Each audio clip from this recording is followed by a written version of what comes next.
All right, guys. You had to throw for hippos. Yeah, a nationwide 5G and I'm saving 40%. Come on. Oh, I almost forgot. I figured out time travel. So, right here, not slicker. Switch to Spectrum Mobile, get 5G nationwide, and save up to 40%.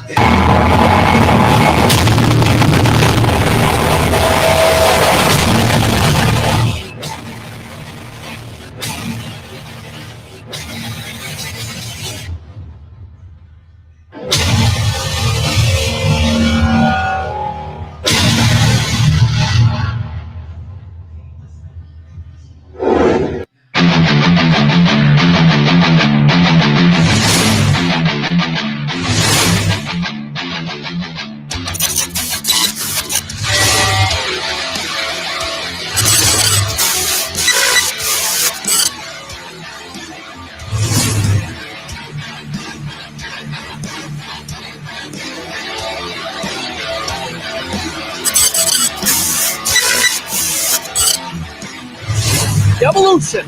Sports Talk Television live here nightly. All Bucs report. It's the Sports Lab. I'm your host, Peter Blake, giving you something to think about.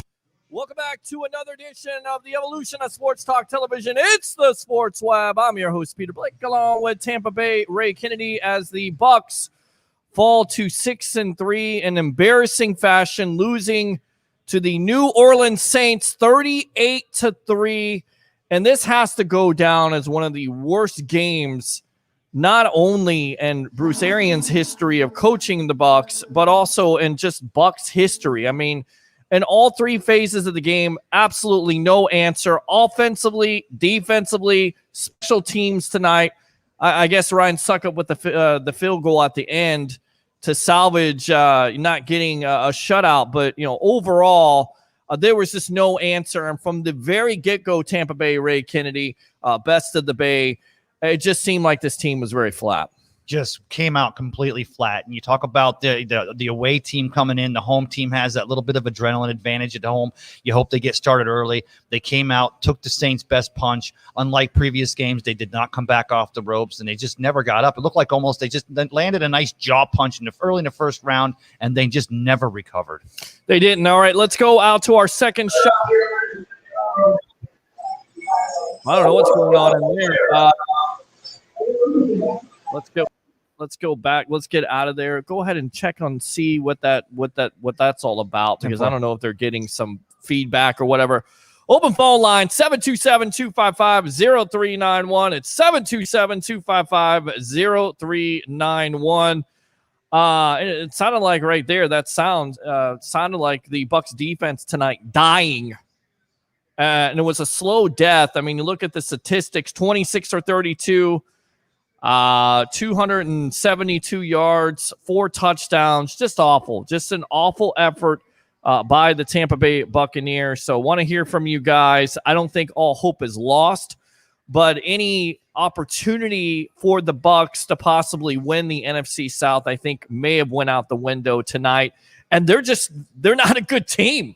I mean, were not a good team tonight. There's nothing you can say. The Saints absolutely outplayed them in every facet of the game. Let's go out to our phone line here. Welcome to the Evolution of Sports Talk Television after the Bucs lose in embarrassing fashion 38-3 to the Saints on Sunday Night Football. What's your name? Where are you calling from? Hey, this is Deshaun Tisdale, Gwinnett County, Georgia. Yeah, what do you have to say, buddy? Hey, man, what a loss, man. But listen, it was exactly what we talked about on Sports Talk 49 with Blake Anthony. Yep. This week, it started up front. I said it in the comments for the webheads. It started up front for us, offensively and defensively. I didn't see pressure out of our interior. We didn't fill gaps. We weren't gaps down on defense. And then, surprisingly enough, it's scary because the NFL is a copycat league. We know that. Mm-hmm. They abused us with our linebackers too shallow in coverage or not getting depth, and then safeties, a little too far off, and they really just took advantage of us right over the linebackers, looking most of the plays. Look, past 2 weeks, the wheel route last week kind of exposed Devin White several plays this week. We gotta get better. Yeah, you got to get better. And look, if you want to be one of the elite teams consistently, you've got to beat a team like the Saints, who are coming in with an injured Drew Brees, but still they have a Drew Brees quarterback that is going to capitalize on those mistakes. And we saw some tonight, and Drew Brees made them pay. And, on top of it, not only missed tackles, missed coverages, and not getting enough pressure on Brees. You didn't get enough pressure, and that's why he's picking you apart for 26 for 32. Did he throw for 272 or is it 222? I can't read my handwriting, but it really doesn't matter. It's over 200 yards. 272 for 4 touchdowns. The guy was barely touched all night long. You didn't get your first sack until the third quarter with Shaq Barrett causing a turnover. You get to the 1 yard line and you're not able to put it in. And if I hear Chris Collinsworth, and I'll go out to Blake Anthony and Philip Schwegler here in just a moment, say this is a power football team or a power running football team, where were they a power football team tonight? They rushed the ball 4 times. Let me go out to Blake Anthony and make some sense of this, because the game plan to me was completely off. You run the ball 4 times total tonight, and Chris Collinsworth is saying this is a power football team? Where? Google tends to make people look a lot smarter, Chris Collinsworth, if you see this. Because if you watch this team all season, this is not a power run team. But you're the one on national television, and I'm here talking to everybody here on Facebook. So with that being said, the Tampa Bay Buccaneers definitely need to run the ball more times, 5 if you want to count the knee, to keep balance and to manage the clock. You need something. If your quarterback can't get the ball moving in the air, then do it on the ground or find ways to get it to the back. It seems like Byron Leftwich's play calling got scared from running the ball when Donovan Smith, as usual, takes a holding call and an in-up time in the game, and they completely went away from the run. That was the defining point when the run game stopped, was that holding call when the Bucs got that opening, the second possession, when Ronald Jones had a nice 10-yard run, and they completely went away from it after that. All right, guys, I tell you what, let's go out to the webheads. Welcome to the evolution of Sports Talk Television. What's your name? Where are you calling from? This is Ed from Palm Harbor. What do you have to say, man? Pretty embarrassing. It definitely Pretty depressing. It is. I mean, the best they could do now is be a wild card team. It's going to be a challenge just to get to be a wild card team. Well, look, I still think they have the talent to do it. Maybe this is a reality check that they needed. Honestly, I would have hoped that they got blown out and shut out, because I didn't want this team to get any points tonight. They didn't deserve to get any points tonight with the effort that they put on the field in both sides of the ball. Not only offense, and I get it, you little Jameis Winston fans out there, you're going to say that Tom Brady threw 3 interceptions, and you're exactly right. But at the end of the day, this is not about one player. Just like when Jameis Winston was here with the Tampa Bay Bucs, it wasn't just all Jameis Winston, okay? It wasn't all just him. It was the offensive line, which, by the way, Donovan Smith. Yeah, he's got to go. Donovan Smith, and I don't think he's going to go anywhere, but really what he needs to do, he needs to go to the bench, because once again, Trey Hendrickson, and I've never heard of this guy, he could be Mark Hendrickson, a pitcher of Major League Baseball, and most likely dominate Donovan Smith tonight. Easy for me to say. Go ahead, Ed. Yeah. Some of this is coaching. When you only run the ball 4 times, you gave up on the run too early. Yep. You really did. Yep. So some of this you got to put on the coach. In fact, 90% of it, in my opinion, you got to put on the coach. Well, you got to put it on everybody. I mean, it's not only just coaches, and everybody's saying, well, it's just on the coaches. No, it's on the players. The players have to go out there. They have to execute. They have to get it done. Enough with it's the coaching. It's the coaching. Every Bucs fan is always saying Peter, it's the coaching.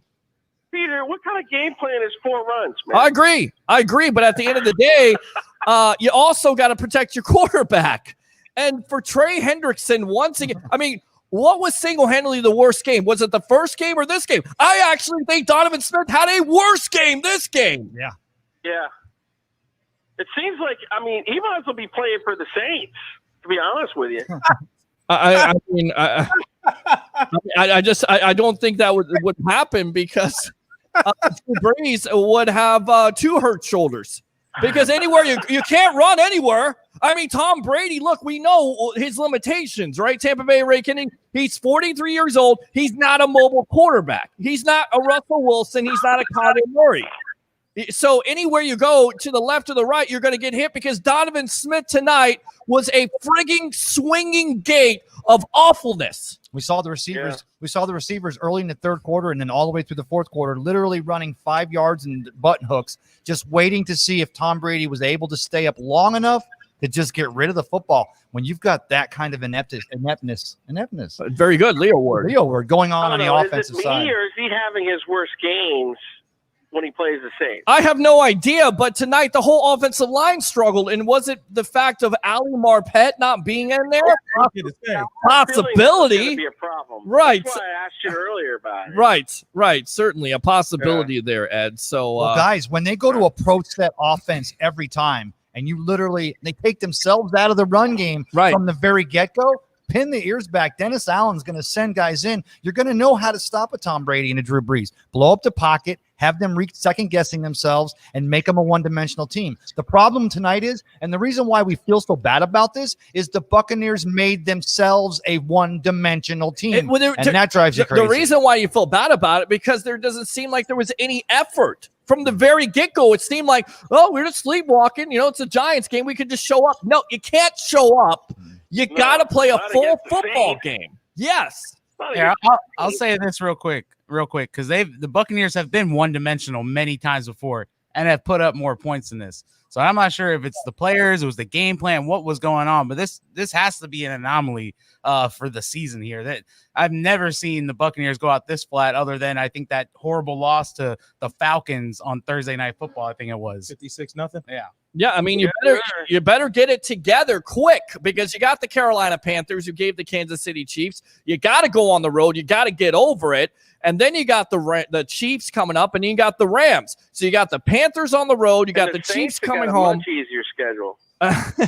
and you know what? It's not over till it's over. But, of course, the Saints having 2 games in hand. But right now, if you face the Saints again and you have this type of effort, you're not going to beat anybody. It was completely embarrassing on all fronts. And I almost feel like I owe everybody a debt or an apology to everybody, along with this whole Bucs Report staff, because I looked at Tampa Bay Ray Kennedy, as I always do, as my co-host here, because he seems like he's the voice of reason. And I said, could we honestly predict this team to be this good and be this bad? Yeah, right. So I'm sorry that I woke him up. It's amazing to me. It's the same emptiness as having Dirk Cotter as a head coach and saying how we've got this great offense, but at that point we didn't have any defense. We didn't have the strong defense we have. But then tonight you saw this defense almost revert back to like you would all. And this isn't putting it all on Todd Bowles, but the offense put the defense in the position to make Mike Smith look like he was calling the defense again. That's the kind of game tonight was. That's why you have players playing 10 to 15 yards. It seems like off of, and we talked about the quarterback who's not throwing deep. Did you see any deep passes in this game? I saw intermediate to short passes once again. But the proof is in the pudding. I mean, 26 or 32, you give the guy more than 5 seconds to throw the ball, he's going to pick you apart. He's just going to do that. Ed, what else? You pretty much covered it. I'm just going to say this. It's going to be it's the Saints have got an easier road to get to the playoffs than we do now. And it's going to be a challenge to get there now, no doubt. All right. I'm not saying it can't be done. Sure. I mean, but it's going to be a challenge. Not with this effort. Not with this effort. Nope. The way they played tonight, no way. They're going nowhere. They're going absolutely nowhere. Good stuff, Ed. Let me fire those cannons for you. Good stuff. Yep. Appreciate you. Let's go out to the guys, and then we'll get out to Rick Hughes. I'm not going to make him wait. Matt Colson, stay on hold. Stand by, guys. Stay on hold. Let's get out to our correspondents here in the game room. We got Mr. Blake Anthony of Sports Talk 49, Mr. Philip Schwegler, editor-in-chief of Bucs Report. I mean, what else, guys? What else did you see out of this game? I saw no jamming at the line. That's the one thing I think kind of made me mad throughout the game from the defensive backs. And Blake, you'd probably be able to understand or explain this a little bit better. But have we not seen in these past 8 games before the jamming of the wide receivers, the not playing off the ball so far, to giving up the damn first down marker every single passing play on third down, on second down? Like, what the hell was the plan tonight? I don't understand the game plan that they had ready for the cornerbacks against these wide receivers and tight ends. If you know you come into a game who's having problems with his arm strength and a right shoulder, you want to make it as hard as possible to make certain throws. Well, how do you do that, Blake? You do that by putting your hands on receivers. You have to make him beat you by making tight throws in the tight spots and live with it. There was no tight throws. You guys heard me the whole time. I said, why are you that far off? Yep. Why are you that far off? Why are you that far off?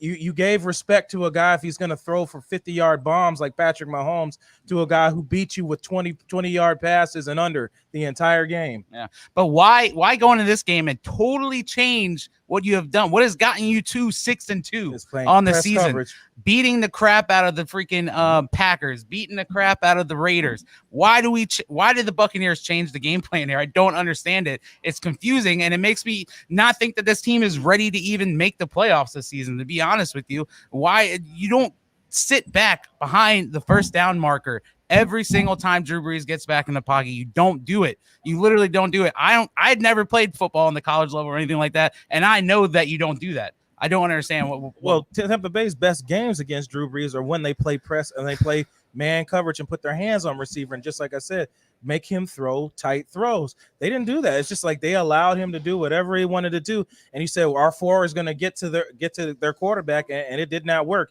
You did not see middle blitzes with Devin White. You didn't see a lot of things that you saw in other games. I have no idea what Todd Bowles was thinking in this game plan, and I don't want to know because it should be erased, eradicated, and destroyed. No, and it doesn't the mean worst thing is you have Jameis Winston on TV eating W's, okay, in a Saints uniform. I don't know if anybody saw that. It's on my Twitter at @PhilSchweig_BR. Check it out. It was kind of comical, but embarrassing, absolutely embarrassing. And they don't need to forget this film. They need to remember this game, and they need to understand that you can't just show up if you want to beat the NFC South champions from last year and most likely this year. We'll see what happens, though. Injuries happen. Let's go out to Mr. Rick Hughes here from the cheap seats. What do you say about the Bucs losing to the Saints 38-3 on Sunday Night Football? I am trying to stay calm, Peter. I am trying to stay calm. All I can tell you is I don't get it. The coaching literally said, let's take everything we've done well this entire season and not do any of it. I mean, they literally said, you know how we've been pressuring the quarterback? Yeah, let's not do that. You know, let's play, the press coverage that goes along with rushing the quarterback and blitzing the quarterback. Let's not do that anymore. I have no idea what happened. I mean, I brought this up to you before this game, Peter. Mm-hmm. I said to you, coaches who are very smart sometimes buy into their own genius. They overthink themselves, and they just do stupid crap. All right? And that's what happened tonight. All right? The bottom line is this. You've got a defense who's phenomenal at blitzing, pressuring the quarterback, coming from everywhere, and they did none of that. Okay? You've got cornerbacks and defensive backs that are great for playing a certain type of defense, so we didn't play that. Last week, they did the same freaking thing against the Giants. They said, okay, here's how we've been playing. Let's do something totally different now. Let's bring an extra offensive lineman. Let's start throwing to Jaden Mickens. Look, you have Mike Evans. You have Chris Godwin. Start using them effectively. All right, there's some reason, there's something going on to where they're just not using them. And I don't know what it is. You can say it's health. Yeah, for some of the games, that's the truth. But that's not the only thing, okay? They had Evans last week. They didn't really want to go to him. All right, there's something going on to where they're not properly using the offensive weapons. It's like they're overthinking it. I don't know what the heck is going on. Rick, they play the same freaking game, Rick, from one week to another. Rick, you can't use the offensive weapons if you can't get the time. I get he had time. He's holding the ball. When the heck did Tom Brady start trying to hold the ball for 5 seconds? What they're called offensive weapons for a reason? Am I wrong here? They're supposed to get open. That's their job. That's what they get paid for. That's why. Right. And Brady's he's holding the ball for 5 freaking seconds on pass plays.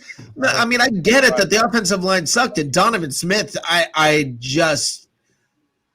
have no words. I don't have words. 5 seconds to throw, maybe 2 times the entire game. But I get what you're saying, Rick. There are plays where he's eating the ball and taking sacks. This particular game, There was no time to throw. Yeah, that was. I agree. Listen, you're both wrong and right, Blake. It's not only 2 times that he held the ball that long. You're absolutely wrong about that. He was holding the ball a lot longer. Yeah, Now, a couple coverage sacks. Yeah, I'll give him that. okay, so I mean, at least get rid of the ball and don't wait till just like the last second or last possible, and that's when you get intentional grounding and stuff. Remember at the beginning of the year, we were talking about Brady will get rid of the ball and not pull at Jameis? Well, he's not getting rid of the ball. Okay, now I get it. On the one, throw up a prayer on 4th down, that interception. I get it. I don't care about that. I don't care. I really don't. It's the 3rd pick. The second one was on Brown. I'm not worried about the picks, to be honest with you. What I'm worried about is 5 freaking running plays, including the one at the end with Blaine Gabbert. Yeah. 5 running plays. I mean, you've got Leonard freaking Fournette. Yep. You've got Ronald Jones. A victim of volume, and he was a victim of volume tonight. Run the damn ball. Yep.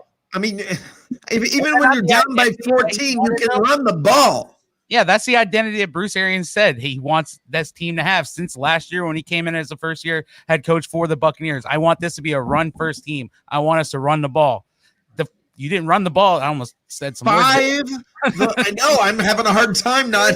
I'm doing the same thing, Philip. I'm like, oh, God, go watch your mouth. I mean, this is ridiculous. Yeah. There's no excuse for what happened. I put it squarely on coaching because this game plan was asking players to do what they haven't been asked to do. And I think not only on coaching, but it's on players. The players got to go out there and play. They got to have a better effort. We saw broken tackles tonight by Devin White. We saw missed coverages. Blake and I watching this game. Levante David out of position. Levante was screaming for people to get into position on multiple different plays, and it's because they played an entirely different defense today. Yeah, this was not the Bucs defense, and it was somebody got cute, somebody got smart, and thought, let's trick the Saints by doing what they're not expecting, and let's do something completely different. And that was just flat out And stupid. I talked about that pregame too. I said, play your assignments, know your zones, communicate, do what you're supposed to do. Do your job. Why is Levante freaking David having to tell people where to go? And hollering. Right. He's hollering. I don't know if you guys saw that. He's hollering. Yes. It's Hollering taking is this out of being a linebacker. And remember, I said when we talked about this, you said, well, when I showed you the clip of the secondary, you said, well, if you see a guy fall down, should he take over that? You got to do your job still, even though somebody falls down. Levante got so caught up trying to get everybody else in place, he forgot his own assignment. But they'll learn from that. But there's 2 other things.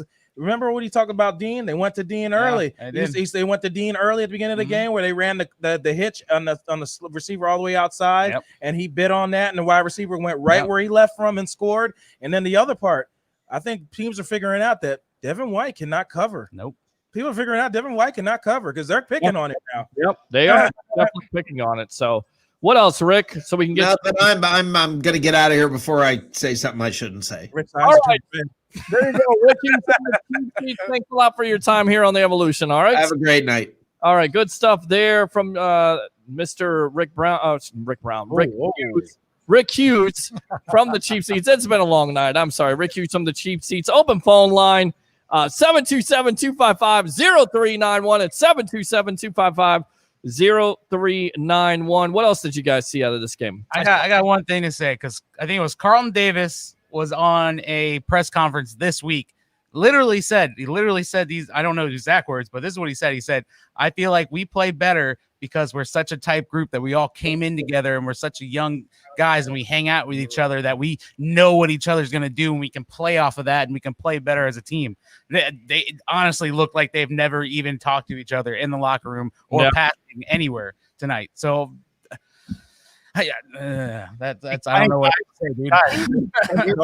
Here's the thing, guys. I say, of course, we can say the defense has been allowing some soft passes and some wheel routes, still having their issues on the backside. After the second quarter, late second quarter, rest of the game, that defense gave up because that offense was never going to show up. And that offense was never going to show up. Stand by, caller. They were never going to establish the run. They were never going to use the power game. They were never going to inflict their will upon the Saints. The Saints showed up tonight. They had a great game plan. Give hats off to Dennis Allen. Give a hat off to Sean Payton. You hate to do it, but you have to. But this defense They had to quit by the third quarter because they were so gassed and getting no support from the offensive coaching or players that you had a full team failure. And almost setting, if they didn't set that NFL record for least amount of runs or rushes in a game, is only icing on that proverbial shit cake. Well, there you go. I laid it all, man. Well, there you Sorry. go. All right. Okay, that's all right. It's after 11:30. Let's go out to Ron. You're on with yours truly, Tampa Bay Ray Kennedy, of course, Mr. Philip Schwegler, Bucs report editor in chief, and of course, Mr. Blake Anthony of Sports Talk 49. What do you have to say? Mr. Peter Blake, my man, Tampa Bay Ray Kennedy, Brother. and Anthony Bake, and Mr. Philip Schwegler. Yeah. Got my name right. You know, it took Peter a good 7 months to figure out how to say it. Maybe longer. Shut up and be quiet. Hear from you guys. All right, what do you have to say here, Ron? I mean, I like saying it, man.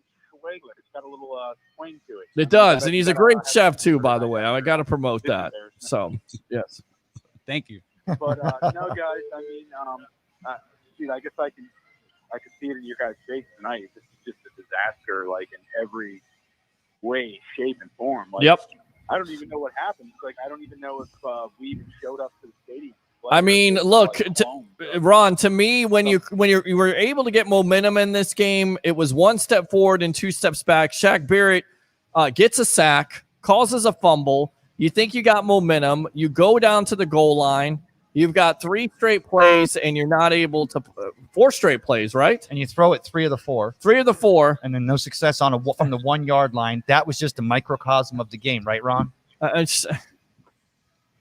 mean, yeah, and you know what's funny is I know that nobody can tune in and say because you're that early in the game, you don't know what's going to happen. But when I watched the first couple plays of the game, and it was like they just were putting no pressure, and then I see Jamel Dean run in with a clear pass to Drew Brees, jumps up in the air.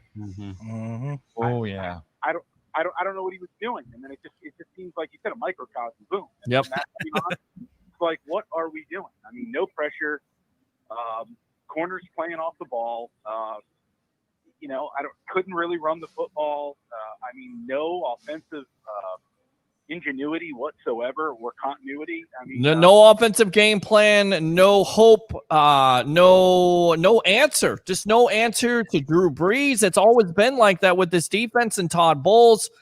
We talked about it. It seems like this defense is intimidated. It goes back to not blitzing him, where you're not going to blitz him. You're going to sit back in his zone.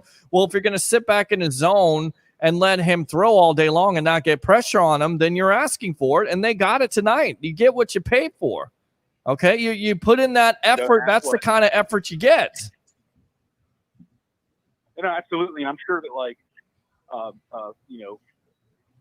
Phil, Blake, and Ray would agree that that's just a setup for disaster right there when you're watching the game against a guy like Drew Brees, and you can see already that within the first quarter, going into the second quarter, you can't put any pressure on. And that was like zero pressure. Your primary, initial game plan. Yep. You wanted to have coming into this game. Use that defense that you've been demonstrating, that you've had, that you've shown that you can get to the quarterback, you can play aggressive, and unfortunately, we didn't see that tonight, and it's just unfortunate. It's really embarrassing to say the least, and I did not expect that. But I understand that it's we don't live in a perfect world. You can't win every game, but I certainly expected a better showing. A better effort, right? 38-3. Wow. Everything was going their way. But Yeah. got to put this one. You got to put this one behind you. Yep. I don't know what you guys think. You just think it was more the. So you don't think it's more the coaching piece this time around? It's absolutely the players. I just think it's everything. It's everything. Everything was equally awful. I mean, the coaching was awful. Right. The offense was awful. The line was completely awful. I mean, they probably will. They needed to get F plus tonight, if there's any such thing. Hey, and here's the thing, Ron. By the way, Ron, thank you for your service and the salute to service. Absolutely. Week, as Phil pointed out earlier. But the fact that the Buccaneers literally almost again set the record, or did set the record, for lack of rushes in a game. I swear to gosh, by the second quarter, I thought Tom Brady was calling the entire offense. I don't even think, how can you be a coach separated from the game on a sideline and continue to go down that rabbit hole 14, 21, 31, and still trying to do nothing but throw. At some point, you got to say, okay, we've got to rush the ball and establish some kind of identity, or at least start running the clock, and then by happenstance, actually score a few touchdowns and their points. To see them go down the rabbit hole, that's what I think has Buck fans a lot scared tonight, is because now you got Matt Rule and the Panthers next week. Then you got the Rams behind them, and then the Chiefs behind them, and they're taking these notes. Does the same team show up again? I don't think so. They lost the first game, 1-3. Lost the fifth game, 1-3. Lost this one, maybe they win 3 again. But this team right here that showed up tonight won't win many. They won't win many. You won't win a playoff game. You won't do anything. You won't even make it to the playoffs if you have this type of effort. So you got to come out next week and you got to do the things that we've talked about. And it's just football 101, and it comes down to line play. You have to protect your damn quarterback. I don't care if you have Joe Montana, Joe Namath, Joe Montana. It doesn't matter who you have back there. You had Jameis Winston back there. He threw for over 5,000 yards. He got sacked Defense. a number of times. Whether it was on him or not, you still got sacks, and he still threw interceptions. But at the end of the day, it doesn't matter what quarterback. If you're not giving your quarterback that time, it ruins the timing of a quarterback's chemistry with the wide receiver. And then on top of it, when you have a new wide receiver, which I thought, look, that interception was a miscommunication on Brown and Brady. Mm-hmm. I thought Brown played well tonight, but he could have played better if he gave first day in this system. Yeah, exactly. How are you going to put that much pressure on the dude? First game in the system. Where you need to go to Antonio Brown here, where he clearly ran a comeback route, which should have been a straight route to the end zone there, but this is first game. Can you really blame him? Why isn't that Mike Evans over there? Why isn't that Chris Godwin? I mean, hell, why isn't that Jaden Mickens, someone who knows the offense? How do you game plan like that? Sadly, I honestly think, guys, the reason why they picked up Antonio Brown in the first place and what we realized tonight is that both of these wide receivers aren't fully healthy. They're just not. Because I think if they were, they would be getting the separation, and they're not. You've got one that has a fractured finger. You've got another, which I thought he messed up his groin tonight. Anytime he catches a pass, Mike Evans is tremendous, but it certainly seems like he's not 100%. So did you have to go to Brown tonight? Scotty Miller was a non-factor. Rob Gronkowski, a non-factor. I mean, give credit to where credit is due. Dennis Allen has the Bucs number offensively. And Sean Payton has the number defensively against the Bucs. I mean, they're a well-coached team. They did a good job tonight. They're led by a veteran quarterback. They had everything to lose tonight, and they played one of their best games of the year. And this was embarrassing from the standpoint of the Bucs have everything to gain out of this game. You're at home. You have your division rival. It's all you've been talking about in the offseason, and you absolutely got your doors freaking blown First off. and goal from the 1 yard line, and you stay in a pro set style offense and throw it 3 times. I don't care if you've got Jesus Christ at quarterback. But why don't you at least, and I'm not going to use the word jumbo package, or at least bring in a heavy set 12 personnel and run the ball. It's a 1 yard. You're a professional football team at home. You can fall forward for 1 yard. Total lack of creativity in the offensive game plan. Who do you put it on? Does Arians take over play calling? Is Byron out of his league? Is Tom having too much rope to hang himself? Who do you blame? Guys, who did you think was calling the plays tonight? Seriously, Byron all? Byron Leftwich. 100% Byron Leftwich. I mean, we saw this in the Giants game, did we not? Same exact stalling in the first half of the game. Who's calling the plays? I have no idea who was calling the plays, but whoever was calling the plays, it wasn't good. Slip. It didn't work. Needs to get a I mean, was Dirk Cutter calling the plays tonight? I'm ready for Ron to take over a play calling. That's what I'm ready for. Ron's got his head on straight. This is what Dirk Cutter's offense is like, and this didn't work either. It didn't work. You have to have a running game. You have to have a semblance of a running game, a balance to your offense to make the defense accountable.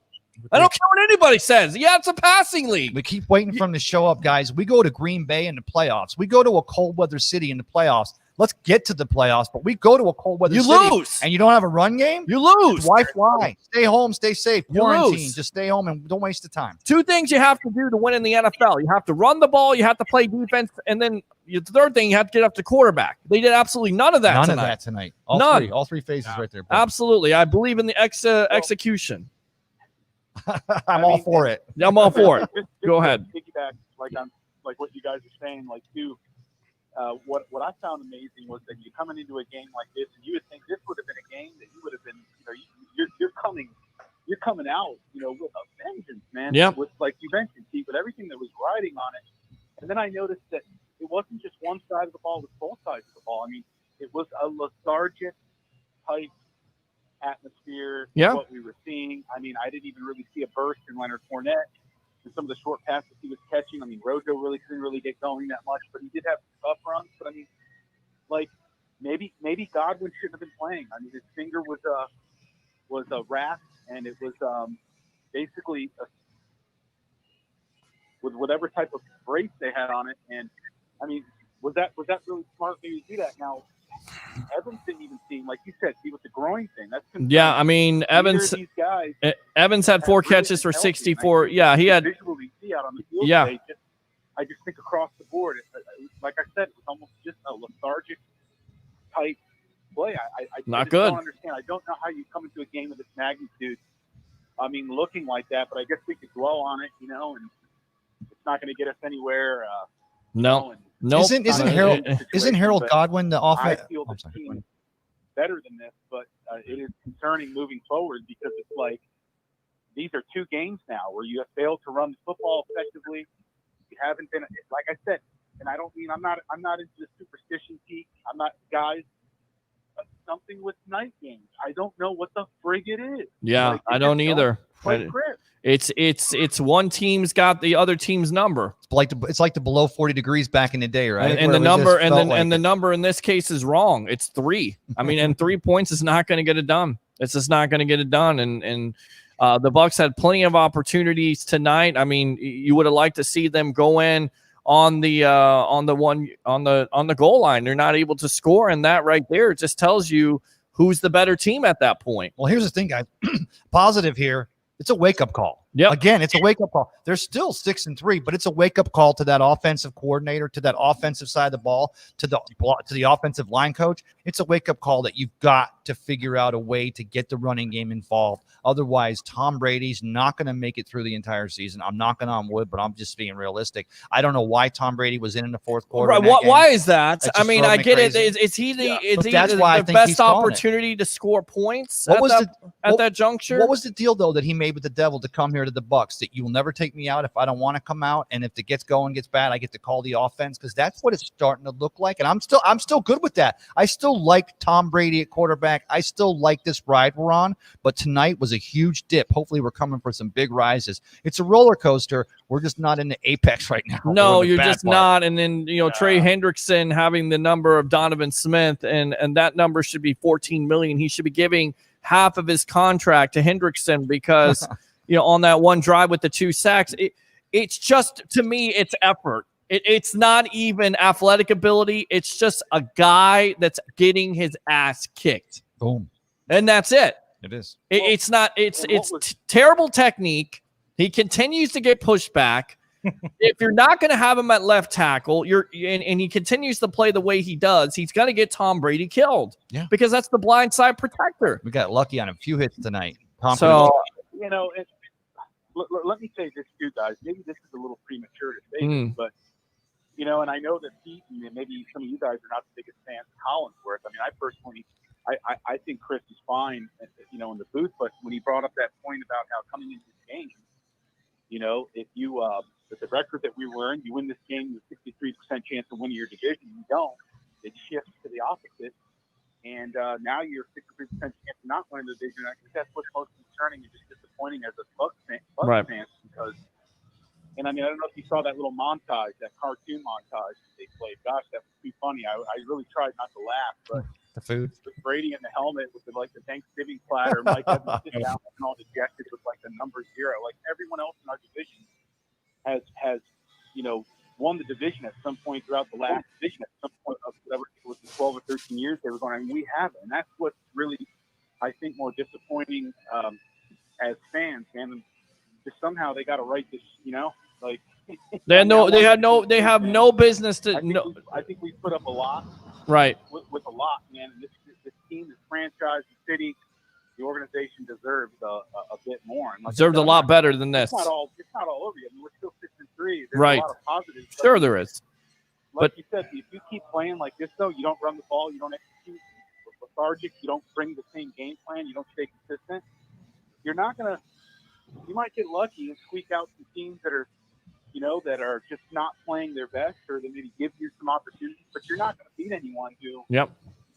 And no game is given, granted. So, I mean, let's face it, hey. the Saints aren't the Chargers, okay? The Saints aren't the Panthers. The Saints aren't even the Raiders because, look, the Raiders beat them this year, but the Bucs got off to a slow start, and the Saints sure the hell ain't the Giants. So the way the effort is going right now, you have to come out, and it seems like it's a thing, and it's becoming a thing, and this team thinks they can turn it on at any time, and maybe they're talented, but you can't turn it on against a great team like the Saints who won the division last year, who are the standard. You can't do it.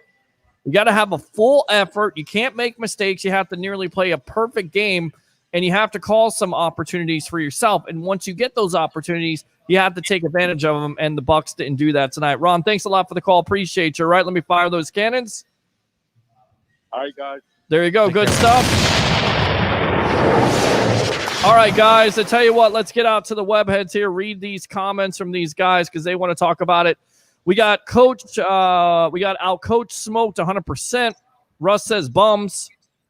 Todd Bowles in his predictable defense. Deshaun says, wow, a flashback for real. Buccaneer fan shaking my head. Or there goes our NFC South Championship division hopes. We just got to better hope we make it as a wild card. David says they were who we thought they were. Laugh out loud. This hurts, but we can only look to improve from here. Absolutely. Got to improve. Season's not over yet. It's just taken a big time blow. That air out of the balloon is out now. I have never been more embarrassed of a team. They're 100% quit in the second effing quarter. He's not a Florida State fan. I tell you that right now. Well, what's worse, Florida State's effort the other day against Pittsburgh or the Bucs against the Saints? The Bucs against the Saints, sadly, because you expect it from Florida State. Sorry, I've been a Florida State fan since Casey Weldon, but they're no better. I mean, they're worse, but at least you know what you're come to expect with Florida State. The D didn't have time to get to Breeze. 3-step drops, I agree, but you have to adjust. Thanks, Bucs coaching staff, for one of the most embarrassing games ever. Dave says, what a complete beep show. Sean Payton has no class putting in Winston. Classless act. I mean, I think he's trying to protect Breeze more than anything else. I don't think it's necessarily a class. Honestly, the Bucs deserved it at that point. I'm telling you the truth right now. I would have done the same exact thing. Why do you come and bring all this hype, and then you play the Saints like that? Yeah. I would do the same exact thing. I'd put Jameis Winston in there and have him laugh at you. That's what I would do. That's how they should feel tonight. Absolutely. All right, let's see. Go Saints, says Blake Ruffino. Congratulations. That was the better team tonight. There's nothing you can deny about this effort. The Saints, Drew Brees, Sean Payton, Dennis Allen were better. Tops. They just were better all over the place. All these check down passes, 4 through. Do you think if JPP had all his fingers, he would have made that interception early in the game? I'm not going to comment. He should have made the interception, but there's a reason why he's a defensive end in the league. A guy's not going to be able to catch the ball consistently. He was the one guy who looked genuinely pretty ticked off when that defense gave up later in the second half. So. Absolutely. Let's see here. No, says Matthew. Dave says the Panthers will kill us next week. They are playing tough football. They gave the Chiefs all they could handle. Rashul 4. Let's see here. Devin White can't cover it all, says Khalif. David says, after Winston threw 3 interceptions, I never heard anybody blaming the loss on the whole team. Here we go again with this garbage. It has been evident. And let me just say this, okay? Because I'm going to take you guys off the screen. All right. Let me go ahead and put myself on the screen here. David. You obviously have not watched this show. Let me get this straight. You've watched this show forever now, and I have sat here and said that Jameis Winston was not the cause of all of it. Let me make it clear, and you can go back into the annals of time and watch those shows and absolutely see that I've never been a person that has blamed Jameis Winston. I've called it like I've seen it. If he played bad, if he made bad decisions, we called it out. But we also said the offensive line was pathetic. We said tonight that Brady wasn't on his game and 3 interceptions didn't help. We also said the offensive line when Donovan Smith was a swinging gate. So don't come on the show and act like we have been the show that just blames one player or doesn't blame one player. Don't play that game. Don't troll me. Don't go down that road. I'm sorry. You're not going to do it to me. Not doing it. Not doing it. I'm not going to hear it, because if you guys are that selective with your amnesia, you're completely wrong. You have not been watching the show. I've said talking about a quarterback who was young, who was 26 years old, trying to defend him, trying to keep him here. But at the end of the day, the organization has moved on. Why can't you fans move on? That's what I don't understand. What do you gain by always defending Winston when he's a Saint? What do you gain by your team losing? Some of you fans are completely pathetic. Pathetic. You want this team to lose so bad so you can prove I'm right. Oh, I was right about Jameis Winston. That's what it's about? That's what's going to make you sleep better at night? Your team getting blown out? Mike Evans got the ball more with Winston. Yeah, your fantasy geeks got that tonight. That's good. I mean, that's what it comes down to. That's what it comes down to, guys. That's what you were hoping for, right? You want to be right so bad. I had somebody tell me tonight, we're not sucking bad enough to get Trevor Lawrence. That's what we want to talk about, Trevor Lawrence. You don't want to go to the playoffs. You don't want to try to win a Super Bowl with the greatest quarterback of all time. You want to get freaking Trevor Lawrence. Get your priorities straight or get off the show. 727-255-0391. And let me ask you guys this while you're getting back to the webhead comments. What about tonight hurt the most? And let me give you my example first. I think that in the end of the game, Tom Brady going 19 years without losing twice to the same divisional team in 1 year and dropping that stat. Of course, we all saw it there on the television at the end of the game. Joe Montana second at 13. Horrible. Just goes to show you, though, hey, these guys got skin in the game too. So, the sun's still going to come up tomorrow. Of course, here in Florida, it's going to be a little cloudy with some tropical rain bands moving through, but it's going to come up tomorrow. And this team's going to learn from this. I don't know what they're going to learn, but they're going to learn something. And somebody said, calling the fans pathetic. If you are what you are, if the shoe fits, wear it. The show's going to go on. Whether you tune in or not, this show goes on. Okay? We had a pandemic. The show goes on. We have bad Wi-Fi. The show goes on. Fans are always going to show up. There's more fans that get on this show right now to bitch about this team. You don't come on this show. We ask for calls in the pregame show to talk about the Bucs and how good they are. You don't want no part of that. None. All you want to do is bitch. All you want to do is say how great Winston was when he was here, when he won absolutely nothing. So don't come on this show and act like this host right here, the other host on Bucs Report didn't defend the guy. Peter, you and I the quarterback throws for 30 interceptions and the organization times to move on, then the fans got to move on. Get over it. You guys are stalkers. I can't wait for the next comment. 727-255-0391. Ridiculous. I mean, Peter's right to an extent. Me and Peter sat up when we started this remote show defending Winston. Like you said, flashback the hands of time. We sat on this show millions of times defending that man. And then when the time came to the end, he didn't do anything to help himself. But I'm not gonna go into Winston. Like, we're gonna move forward. But he's right. He said, why does this always come back to that every time there's a loss? It's 6-3. You've lost one game in each quarter of the season. There's 4 quarters for each 4 games. You've lost one. You've gone 3-1 in each one. So 3-1 in each time past the first 2 quarters. You lost the first one in the next quarter of the season. So they win 3 more. So when we lose again, we have the same conversation. Yeah, I mean, when do you move on? Yeah. When do you move on? Jameis Winston is the All right, guys, we're going to go out to the phone lines. Let me go ahead and get you out of here for a moment because we got some tech issues there going on with you. Let's go out to the phone lines. Welcome to the Evolution. Hey, it's Ed. What's going on, Ed? From Harvard calling back, man. What's going on? I just heard you. I just got done hearing your tangent on Jameis Winston. You know, we get this all the time in the groups on Facebook, man. And they started the Jameis fans are usually Noel fans, and they started calling us racist for not. They go be a Knowles fan. Go be a Knowles fan. Join the Knowles fans. I'm a Knowles fan, but when it comes down to it, right. I don't understand, dude.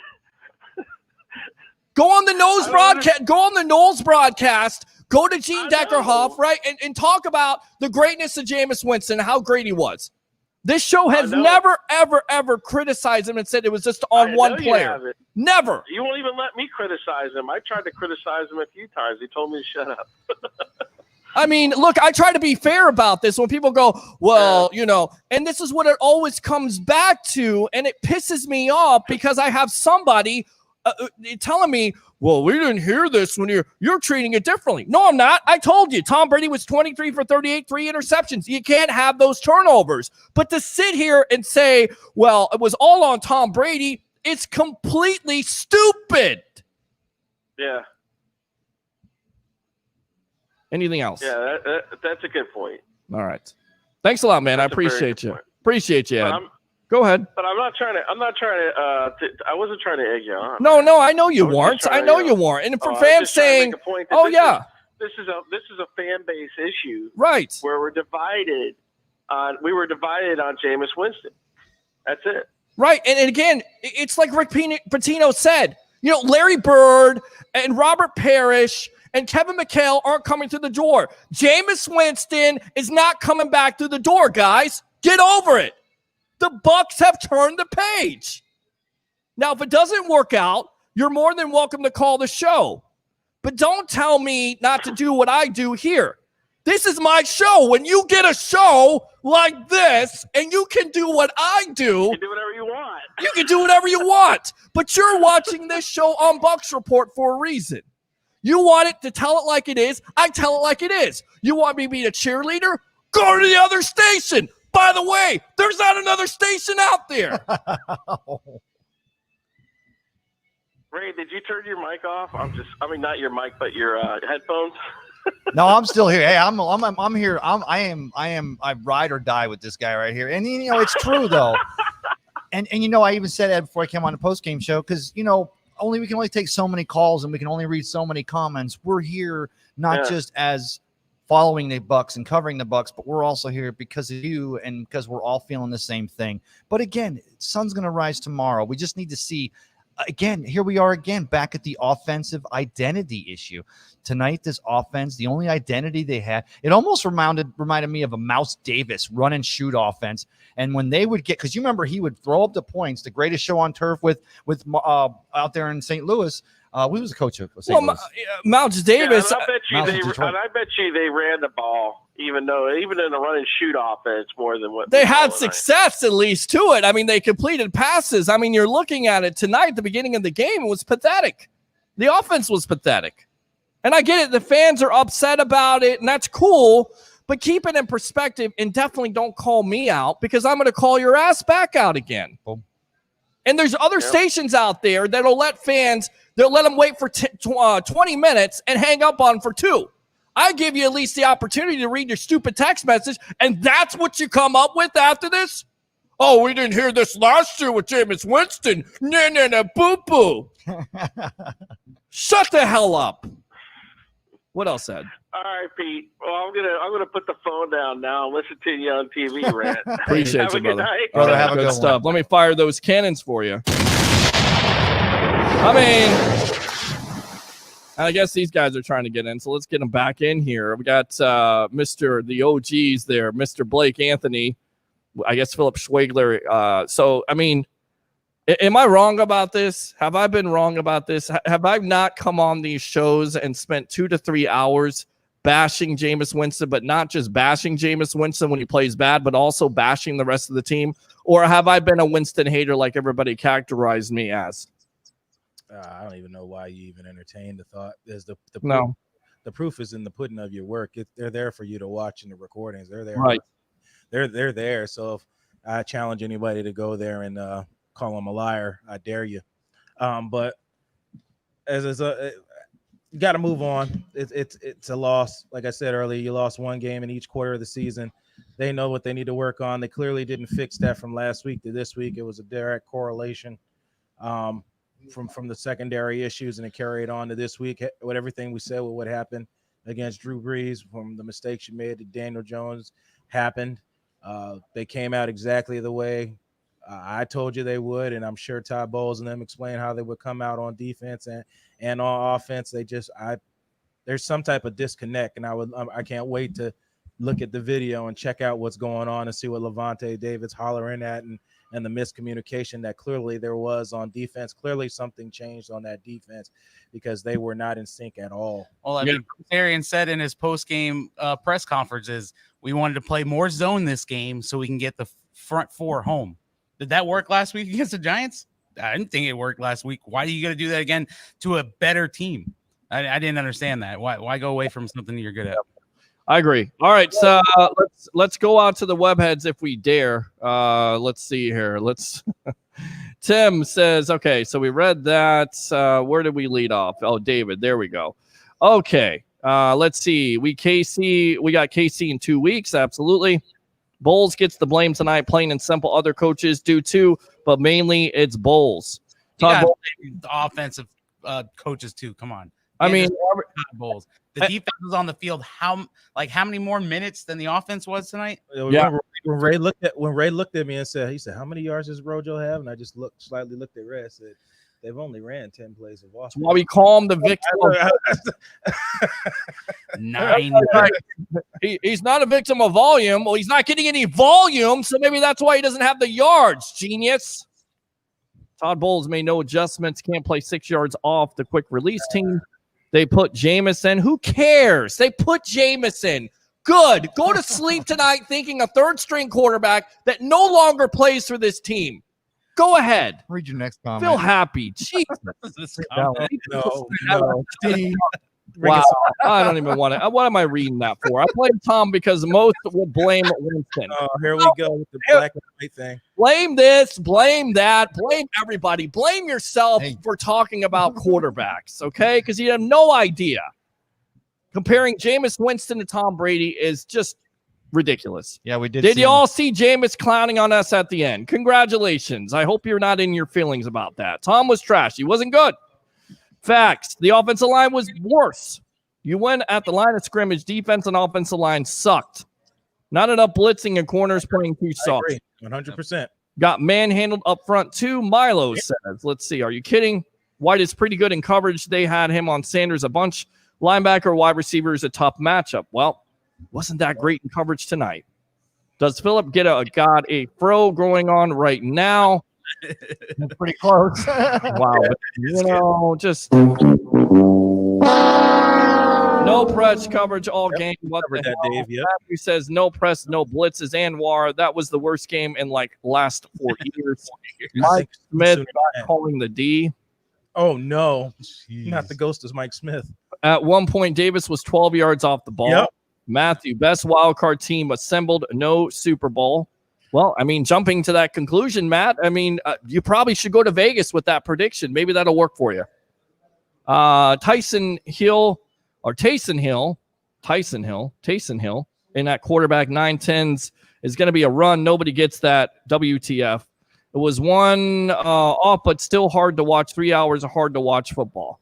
Mike, Brady needs more weapons. Brady needs an offensive line to block for him consistently. He needs a left side. I mean, line. Davis looks like Tristan Wirfs handled. I said, don't forget this part, Peter. We talking about his pass, but how about Donovan Smith on the goal line run play?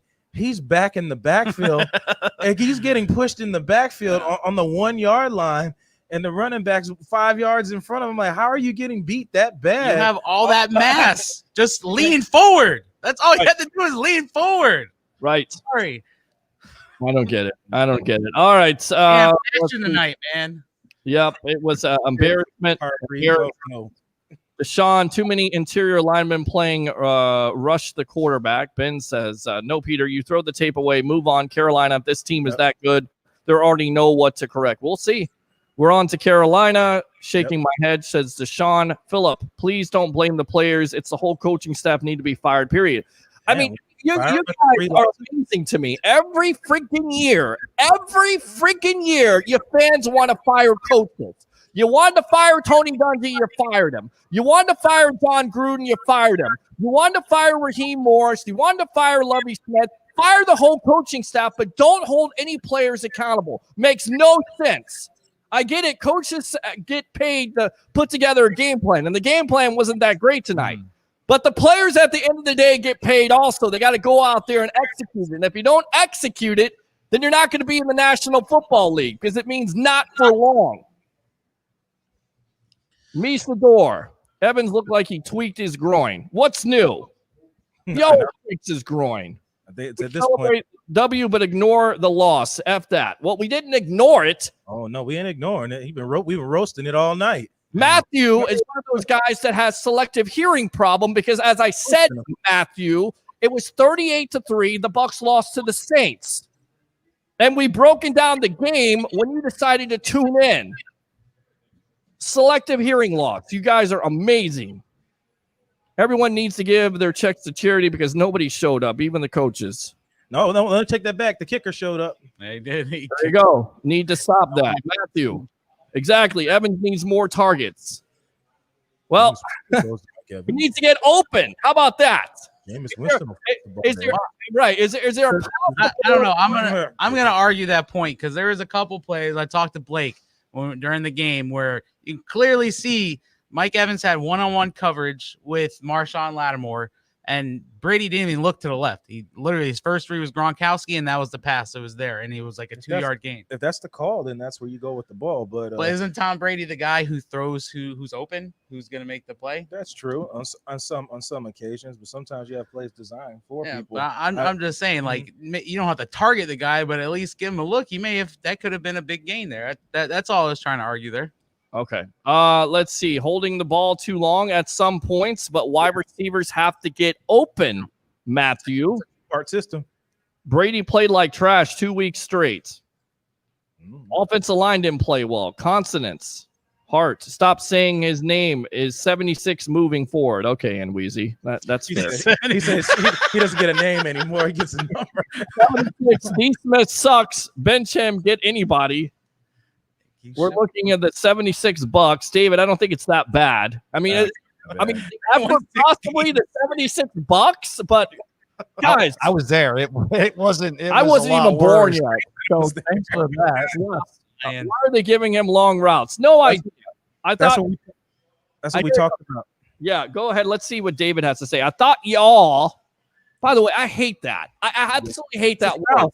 It's a South thing, Peter. No, I hate it. No, it's not a South thing. It's a jackass thing. That's what I think. Said Brady doesn't hold the ball that long, so we don't have to worry about him getting shot too many times. Lord. Tyler Bradshaw, pathetic, absolutely pathetic. Ben, but many were saying Donovan has played well for the last 2 games. Please. No, he didn't, Ben. No, I did. I said that he's been consistently better than he's been in the past. Best ability available. Right. But tonight it was the flip side. He flipped the script tonight on his play, just like the Saints flipped the script on the chances for the Bucs to win the South. I said that Donovan was 73-27, but 27% of the time that he's just not there sucked. Tonight it was actually the same, but again, that 30% of the time you can't be that swinging door because Tom Brady was hearing footsteps. Cam Jordan was in his head. I mean, seriously. Cam Jordan was in his head. Trey Hendrickson was in his head. When Tom Brady's running for his life, Max Headroom was in his head. But when Tom Brady's running for his life and he's pulling the pass down and trying to step around and trying to find something, you can't count that as the extra 2 seconds. Half the times he held the ball more than 2 seconds, he was running for his ass. He was trying to find a way to get the pass. And then when he wasn't, he was getting killed or getting his arm hit. So that's the reason why he doubled his time of possession as far as holding on to the ball. And Jameis Winston, we used to call him the rubber band man because that kid could dance around. A lot was full of 42-year-old Tom Brady. 43. And then 43. And And then Jameis could make that throw because he's got one of the top 5 arms, top 10 arms in the league. There's still not a question on that. We haven't seen it, but it's still there. Well, and you'd also be a guy that would hold the ball too long also and try to make things happen and fumble the ball. Well, but nobody will mention that. But when you're worried about where it's coming from, sure, you get in the habit of holding on to the ball. And then if you don't have a running the game to go with the passing to keep that defense honest, you're going to be wondering all night. What was the first thing we said in the pregame show? You selective hearing freaks. We talked about the offensive line protecting Brady. We talked about the last performance when they had 5 sacks and 8 quarterback hurries. They had to alleviate that. They did not do a good job of that tonight. Matthew, is that good enough for the loss? Did I ignore the loss there? Is that good enough? But Ben called me out, and I take that on faith. And I'm the same guy that said Vernon Hargraves would have the game of the week for the Bucs. Oh, he was cut on Tuesday. Oh, God. Peter, to back up not covering the loss, Bruce Arians, this just came in at ESPN. Bruce Arians frustrated by Bucs effort.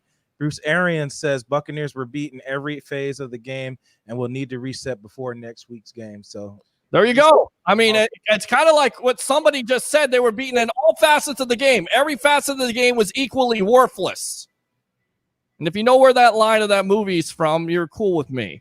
727-255-0391 and 727-255-0391. Look, I don't hate you guys, but if you guys are going to play games with me and you're going to troll me, then understand I'm going to troll you back. But just know one thing. I'm an overachiever, okay? I'm going to overachieve you. You troll me hard, I troll you harder. 727-255-0391. Look, if you're going to be the biggest at something, be the best at it. That's what my dad said. God bless you, Dad. I know you're shaking your head right now. God bless. All right, so I'm your host, Peter Blake, along with Tampa Bay Ray Kennedy. Blake Anthony at Sports Talk 49. Of course, Philip Schwegler of the Schwegs himself. Bucs Report editor-in-chief. Would you shut up and be quiet? All right, no, Brady effort was garbage. Effort. Yes. Brady is just collecting a paycheck, a big check at the most, overpaid. Smith. Excuse me. Smith. Get it right, Peter. I had to say that because I wanted to make sure we had a response there. Smith is just collecting a paycheck, a big check at the most, overpaid left tackle, garbage. Christopher Cole, 5 rushing attempts for 7 yards. Mike. Power rushing team. I saw the Winston licking with his buddy Benedict Arnold Breeze. What a joke. If I was a Bucs player seeing him do that, I would have punched him in the head. Why? If you want to stop you had your chance to do that. 4 quarters of it. Beat him on the field. You have your chance. Except I was wrong about one thing. I said Cam Jordan was Donovan Smith's daddy. He technically has 2. The other one's Trey Hendrickson. Oh, Trey Hendrickson is definitely he has 2 daddies. Yes, and Trey Hendrickson, the 2 games, his worst efforts. I mean, I want to know what Arians calls this. Because if that was a poor performance, then what was this game? If Trey Henderson was an undrafted free agent, Donovan Smith, if you ever peek at this show, he's getting paid off of you. Yeah. That's 5 sacks. That's 5 sacks in 2 games. He's getting a check off of you. Thanks. Oh, if they played the Bucs 8 times this year, Hendrickson would be an all-pro and starting Pro Bowl. I mean, oh yeah. Wes Ford with his diary here. Brady was eating the ball, but he threw it over them, behind them. The routes are all downfield. They know Brady is not going to scramble, so they can rush, especially when they know you're 3rd and 10. They knew Ali Marpet was going to be out this week, so they should have planned a run attack, remove Mickens from special teams, stop dropping back and giving 10-yard cushions. That's the exact description of Drew Brees, though. Let me fire those cannons. Good stuff, Wes. But that was the exact same description of Drew Brees. We know he's not going to rush. We get the one time we have an open hit on him, the DB jumps on falls for the arm fake. And you talk about over pursuit, but then Shaq Barrett, again, great job for Shaq to show up tonight. He's not on pace for anywhere near 19.5, but he's making some big plays tonight. It wasn't as needed, but he's still showing up. We just need him to keep being there. All right, did he really do that? If we don't have a running game, we're never going to go to the playoffs. I agree. You've got to have balance to your offense, and said that, Mike. Right here. I would love to be in the locker room halftime and after the game. I wonder if anyone spoke to someone, or I think ripped their ass. I think that's that's what he's basically saying. Peyton is in Bowles' head. The team quit. Mike says, look like the 76 Bucs. Wow. That's pretty bad, man. Brady even looked like he gave up. Didn't see the passion on the sidelines. I like Brady yelling at teammates that didn't show up. I mean, just because, look, everybody's like, oh, he's a great coach because he's yelling. What is he yelling about? Is he getting through to the players? You guys get so focused on that. That's not necessarily a good coach. A good coach doesn't have to yell at his players. A good coach Motivates. Right, different motivates, ways. has a relationship with every player and gets the most out of it. Yeah, he's talking about Brady. Well, I know he's talking about Brady, but even Brady yelling, it doesn't necessarily mean but that he's right. We saw Brady yelling last week when the Giants game was close. I saw him yelling at the Bears game. Like, what are they? Why do they come out so flat that you don't even see any passion come out of Tom Brady on the sideline? Because that's something we've seen over the last 20 years. When he doesn't like something, he's just slam his freaking helmet on the ground. Well, I don't always play into all that. It's cute and all for the television when they show the clips that they want you to see.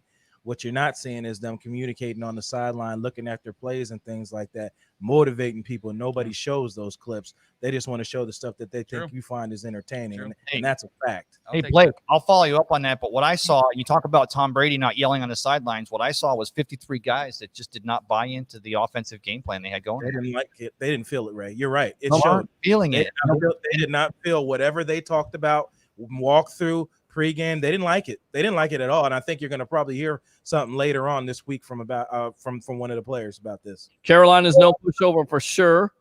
Gary says they got their butts handed to them. Absolutely. Christopher Cole, JPP catches that interception. That could have changed the momentum of the game. Absolutely. Hopefully this loss leaves an awful taste in our mouth, just like the Eagles did. Super Bowl year, we didn't lose a game after that. That's the only thing we can hope for. Absolutely. Agree. Zero heart. Mike says, we're going to talk about this game for years. Are we? I doubt it. Fact. Hey, if they turn it around and they don't lose another game, they go to Super Bowl. Hell yeah, I'm talking about this game right here. Because all these comments are saved. Let me ask you something, guys. The Super Bowl year, do you remember where the Bucs on the road and got absolutely blasted by the Raiders? Does anybody ever talk about that anymore?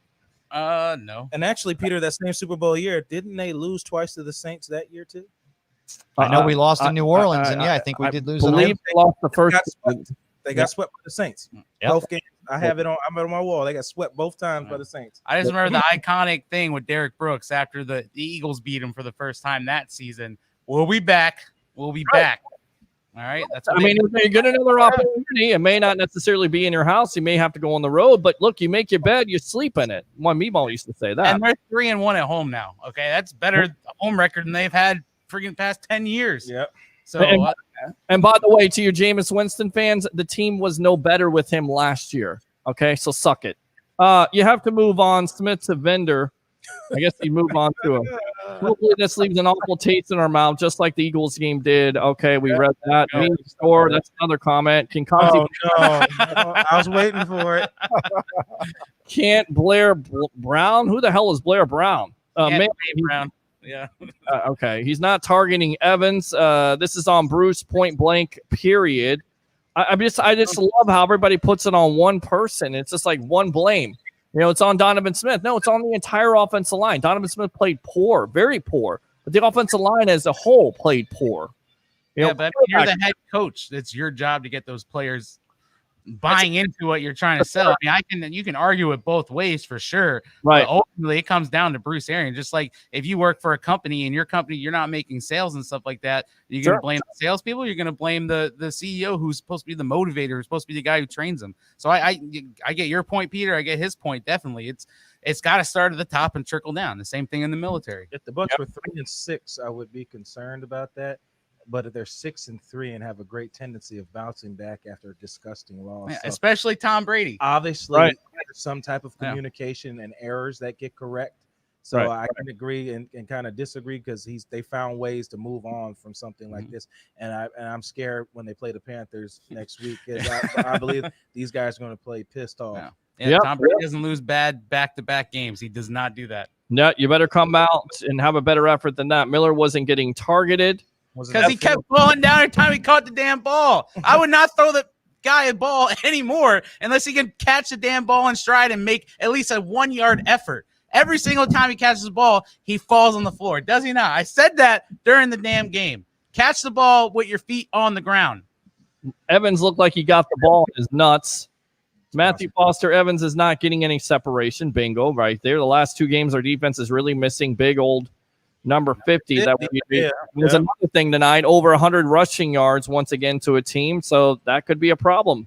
Right, WTF, National TV Massacre, BS, and War says, and Jameis was clowning on us at the end, too. Shaking my head, that was a trash-ass game plan. Ray, I was saying the same thing. Eric White, Byron Leftwich.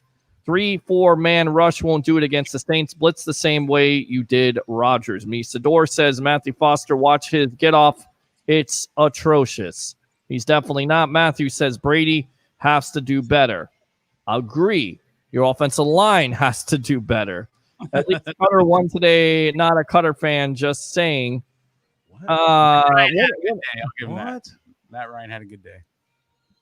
Okay. He may not be 100%, but he's healthy enough. Great. You guys love Cutter and Jameis Winston, people that are not a part of this team. It's amazing. Amazing, guys. Saints wanted it way more. Bingo. Let's see. No man, watch it again. Watch how slow his get off is. Matthew, we weren't amped up all day. Dry as you know what. All right. Albert writes a novel here. Let's read the novel as it covers up all of our faces. Yes. Whoever called the plays tonight needs to run slam out of Tampa. Whomever called his plays tonight, they suck. They don't deserve another chance in Tampa. I'm tired of losing. I'm 61 years old. I've been here since Dungy grown and what group won the Super Bowl. We sucked ever since tonight. Was no better. Those bastards out of Tampa bring someone in here that loves Tampa Bay Buccaneer football. I hear the frustration there, but it's 63. So was that the last game? That he wanted to run people out of here. So was that the last game of the year? No, it wasn't the last game of the year. No. Yeah. Oh yeah. By the way, you guys are talking about that win where they beat the Saints with Chris Godwin going in. Oh yeah, that cost us draft position. That cost us the left guard. No, man, let me stop. Yeah. I had a good laugh though because Sean Payton was pissed off. All right, a really good laugh of that. We had one good run and then brought back because of a penalty by Smith. Brady doesn't even look Evans' way the whole first half of the game. That's why you have him Bruce. I don't know what that means. I guess Anwar is saying he's not looking Evans' way. Evans is not getting the separation, guy. You know what, Peter? Let me jump in right quick. Just for you on that, I'm going to do something special that I don't normally do. Please do something. I'm going to look at Mike Evans the entire damn game, and I'm going to look and see how many times it's open. So I'm calling all of y'all out to make sure you see it. And if he's open, I'll agree with you. If he ain't open, eat crow and stop with the nonsense. Thank you very much. And if you don't know what you're watching right now, it's the Sports Web. I'm your host, Peter Blake, along with Tampa Bay Ray Kennedy, best of the Bay. You got Blake Anthony of Sports Talk 49 and Philip Schwegler, hey guys, our editor-in-chief of Bucs Report. If you're wondering how we're bringing it to you after midnight here on a Sunday night from the Deck Bar and Grill at Isla del Sol, because we're powered by 320 Solar. Good job. Power up and gain that energy independence. Wow, you are a great spokesperson. That's why I'm on your right. That's why I'm on your right wing there, Maverick. There you go. Thank you, sir. I appreciate you, Goose. Love you, brother. All right, let's see here. Would you shut up?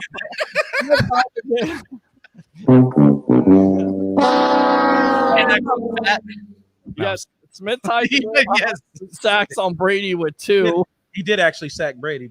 Smith did. Yes, exactly. He did sack him. He did. Let's see. Brady staring his receiver down like Winston. Laughed my ass off. I don't understand. Anwar, half on Brady, other on Bruce. Easy. Okay. They gotta have a coming to Jesus meeting. Like Brady, what plays do you like to play? Let's put half of those in, put half of my plays in, and we'll go from there. Mike says my wife could beat Smith. I think that's possible. I will never understand how a man that is that big can be so damn soft. You need a dog at left tackle. Soft. You need a Ryan Jensen at left tackle. That's what we need. Yeah, I agree with that. Hey, if we move Donovan Smith to halfback, he'll make good successful blocks because he's usually in the backfield behind Brady anyway. Oh my goodness! Am I wrong? Wow, it was a horrible day in the office. Bucs family, absolutely. I'm a Knowles fan. I'm a Knowles fan with you, man. You got it. Sorry to hear that. It's bad right now. I mean, what's worse? I thought we were done with the comments. How long ago? Albert says 3 points. It's such an effing joke now. It's not even good enough. Suck it up. Gave you 3 points. Go figure. Fat Albert says go figure. Suck it up. I'm not going to knock. I don't know what this guy's saying. No idea what I'm. Vodka or something. You're right. Jameis Winston, they just slapped the Buccaneers in the face. I'll be honest with you. I think there was a good play. Maybe they will wake the offense up or off. I don't know. Defense, coaching staff, wake them all up. Who knows? Maybe we'll wake everybody up here. Second place feels better than last place. There you go. Come on, it wasn't that bad. Sincerely, John Smith, Titanic. Oh, no. Sorry, I wasn't talking about you. It's fine, David. I understand you. I hope you weren't talking about me because you know me. I've seen worse. Hiroshima Mayor, 1945. Good stuff. Red Ass Peter is great. Give him hell, Pete. I will give everybody hell. Give them all hell. F. Winston. Okay. Peter is hot tonight. I love getting him hot. Oh, whoa. Last week it was cold, Peter. This week it's hot, Peter. What the hell is that? hell? And that's what it said, Peter. That's what you wanted it to say. No. Thank you. I love get him. Okay, I love get him. I love him. Get it, Peter. Get it. No, I don't want my team to lose. Okay, good. Let's see. Nate says, let's take this frustrating loss, move forward. I hate that we lost to the Saints again, but we still have a chance. Absolutely. And it's not a Dumb and Dumber chance, a 1 in a million with Mary Swanson. It's a legitimate chance if you can put it together. And if you know that movie, then cool. Calling fans pathetic won't help the show. Well, I think it's pretty much helped the show here. We still got 45 people watching, Mike, but I appreciate the advice. Kick Carolina's ass next Sunday, 6-6 move forward.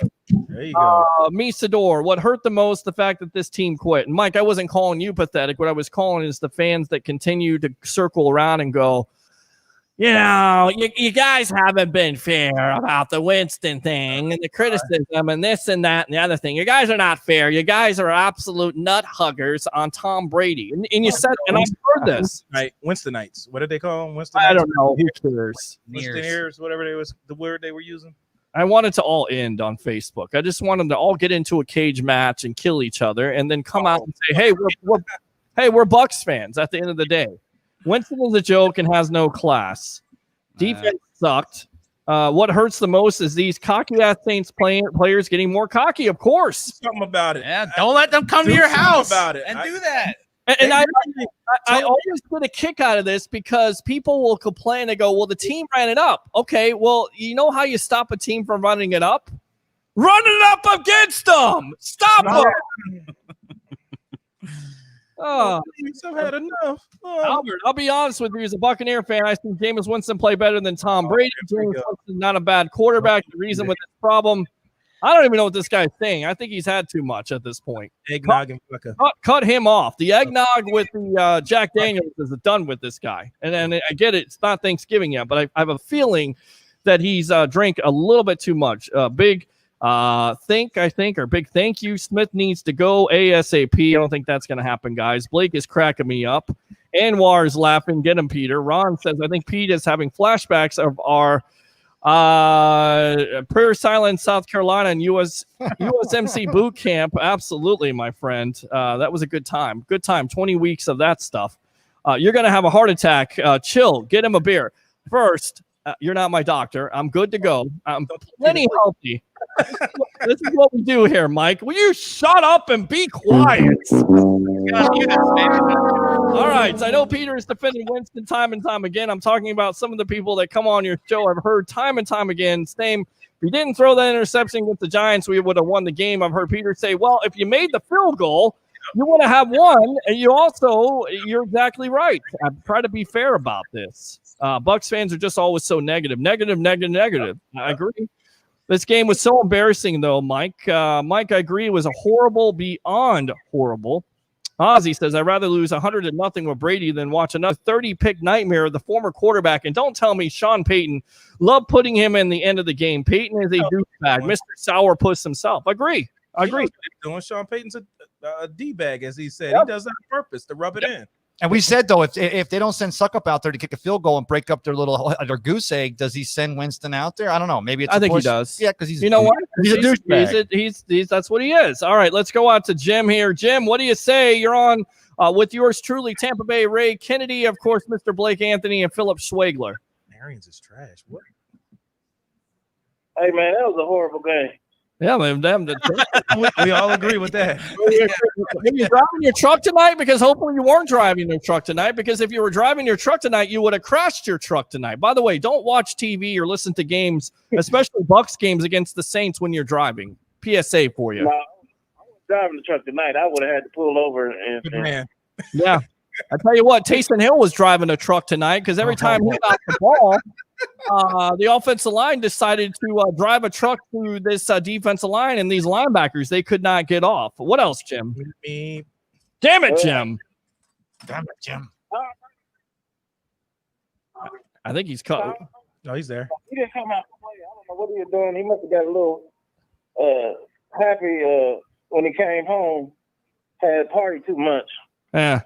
Well, somebody's doing something. I mean, they may have been partying all night like Eddie Murphy was back in the 80s, but it didn't work out for him at all. Thank you.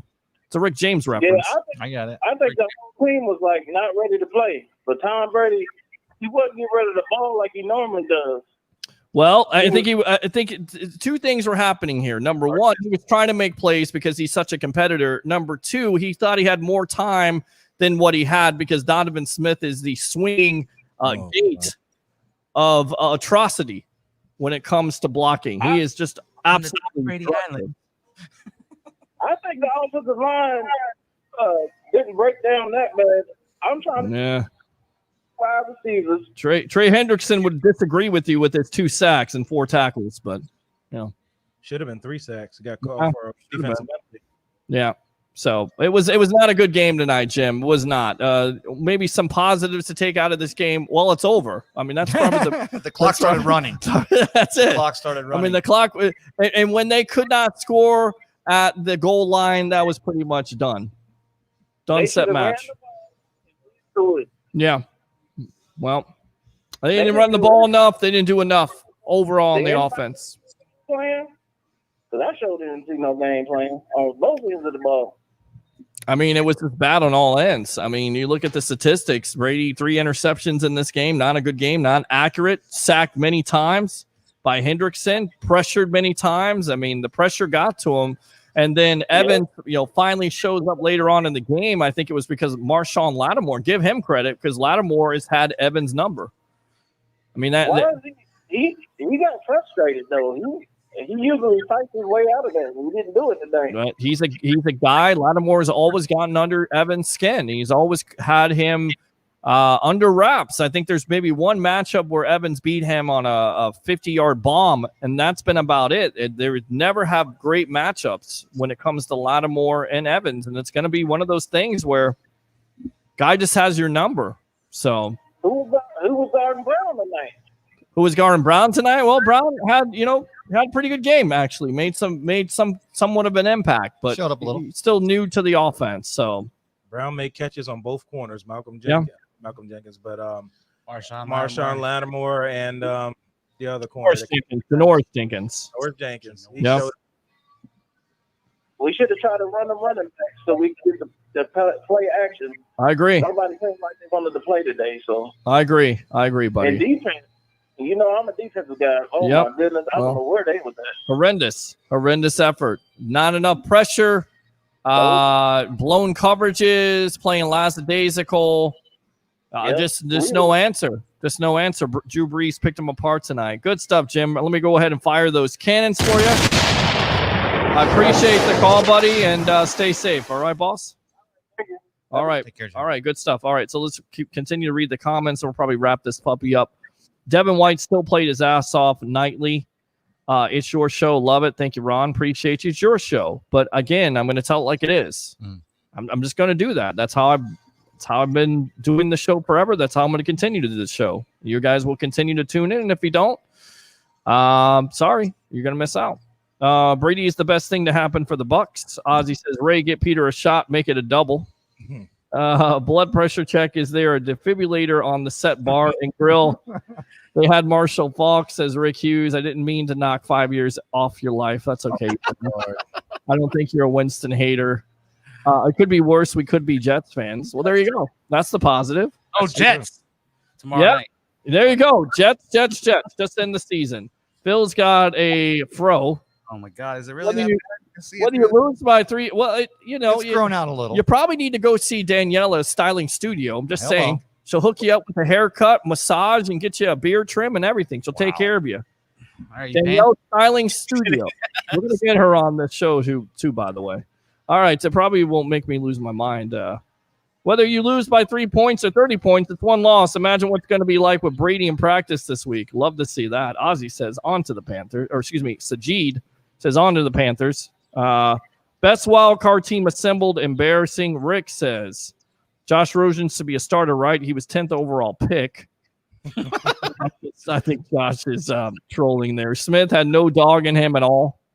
To me, it's the coaching staff that will hold this team back from its potential. The scheme was terrible on both sides. Peter, best show ever. Being quarantined all week, this show has been a bright spot. Misador, thank you very much. Let me go ahead and fire those cannons. Appreciate you, boss. Get better. Just starting to listen, so I'm sorry. In your opinion, what happened tonight? Besides the obvious, we got whooped in all 3 phases. Absolutely. I mean, there's no way around it. There's nothing else you can say. All 3 phases of the game could be improved. Ryan Suckup, maybe the lone bright spot. Shaq Barrett with a sack causes a fumble where Mike Edwards picks it up. Everything else was not good. Let me go out to the phone lines here. You're on the Sports Web, the evolution of sports talk television. Yours truly, Tampa Bay, Ray Kennedy, of course, Philip Schwagler, and Mr. Blake Anthony of Sports Talk 49. What do you have to say? Hey, come on, boys. Eric White. Hey, what's going on, Eric? How you doing? What do you think about this game? You know, it's a hard pill to swallow. But, you know, I'd rather it happen now, trying to find a silver lining. One thing I found since, I believe it was since 2005, there's only been 17 teams beat another team 3 times in a row. So, So to beat another team 3 times in a row is really hard. So, I mean, say if we're gonna meet this team in the playoffs, we've got that on our side. Playoffs? Did you say playoffs? Playoffs? Yeah, What are you talking about? Look, Playoffs? You kidding me? Look Playoffs? man. Yeah, I mean the playoffs. I mean not with the team's effort, but you're exactly right. You mentioned it, and the Saints have failed in the playoffs. So who knows? And look, it's not over yet. It was a big deal. Drew Brees could get hurt. This team could falter. You never know. It's the National Football League, so it's not like it's over. But the Bucs had an opportunity to control their destiny. I cannot say that for somewhere destiny tonight. And they didn't do it. Another bright spot will be now they'll be again. Tom Brady, first year in this system, still learning this offensive system, second year in. Now they're going to have more tape on what a defense can do to obliterate them or tear them apart, and they can use that to possibly put in a better game plan or to go against those tendencies, because you're going to see the teams in the next few weeks trying to use that exact same game plan. So let's learn from this and move on. The most important game is the next game. That's it. That's the next game. All right.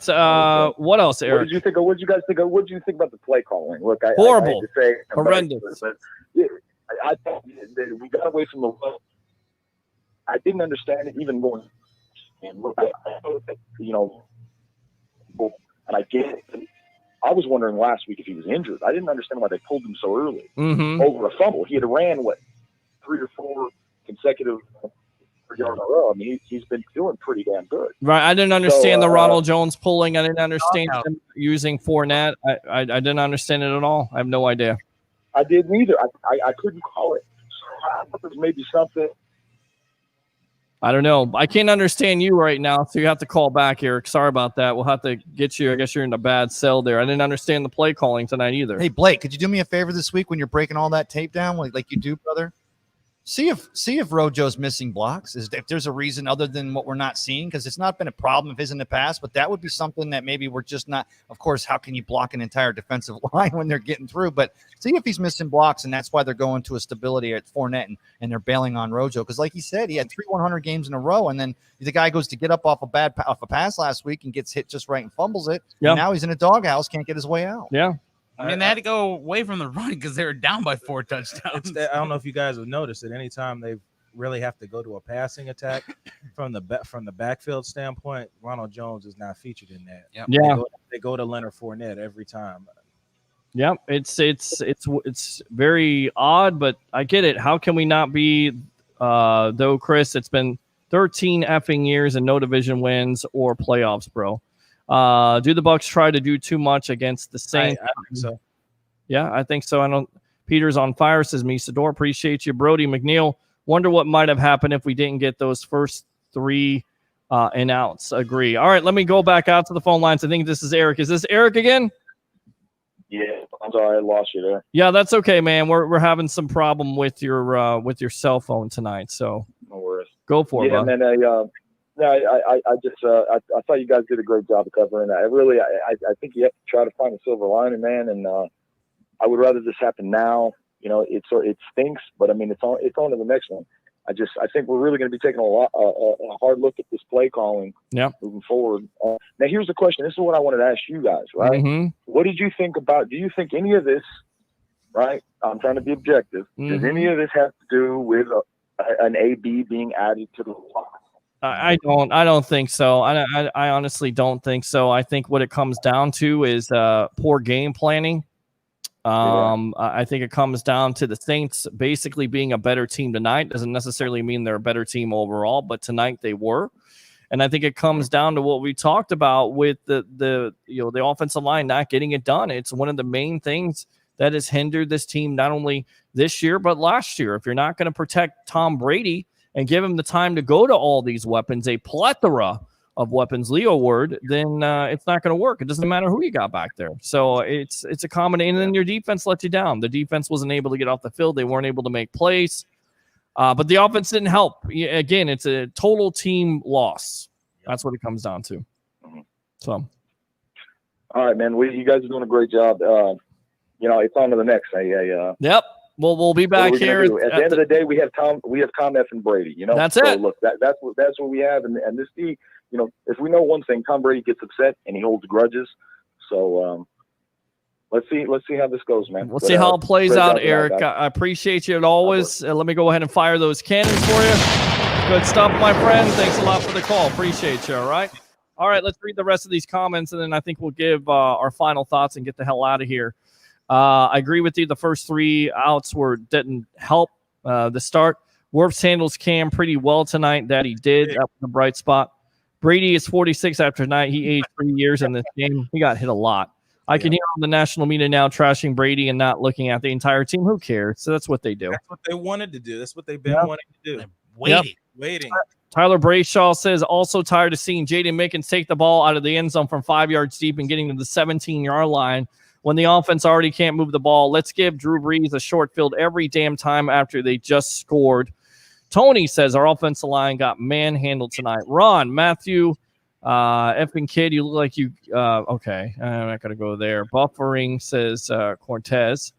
Tom Brady played like a deer in headlights. That's what happens when you get constant pressure in your face. Jim Brady was under siege all game. I think that was Tom Brady. Tom Brady was throwing it to the wrong team like Jameis Winston. 3 turnovers tonight. I'm surprised he didn't hold up the number for like all his memes. All right, Jim. Damn it, Jim. Sajid, Tommy Boy through the game. Mafia is still running stuff. Well, great job, Sajid. And for that, you get this. I don't understand that comment at all. Has nothing to do with sports at all. Should have ran more and have more shallow crosses. Mike says, win or lose, he goes home to Giselle. Somebody was asking tonight, why was his daughter sucking her thumb? Because that performance was awful. That's why. And it was making her feel better. Maybe we all needed a sucker thumb after that performance. 55 is not there anymore. I thought about the same thing. We'll be back. Yeah. Maybe we should have lost last week to the Giants. Maybe you should have, Eric. You're exactly right. Let's see here. Ron. Matthew Foster, what's up, homie? Jason says, hard loss. We got swept another year of hearing about the Saints, maybe only to see them choke again for the NFC. Sajid, Bucs are idiots, though. Okay, thanks a lot. Once again, you get that. Sajid right now is on the list of bringing absolutely nothing to the show, but I appreciate that. That's always good commentary here on the Sports Web. We had a who's who on the offensive. Whomever called the offense really needs to check themselves. The Saints were prepped. It showed. Still waiting for the Bucs from this year to show up. Is it too late? It's a bad game. It was a bad game. They need to play a complete game. Agree. Relax, everybody. It's clearly my fault. I wore the wrong jersey tonight. Damn it. Damn it, Alex. No. That's what it was. Tom will be better next week. Me, Sador, regular season Saints postseason. Agree. Get rid of the red jersey, says Matthew. By the way, Matthew, did you know that the Bucs won a Super Bowl in that red jersey? So I don't necessarily think it was the jerseys. Yes. Although if that makes you feel better, once again, at night to sleep.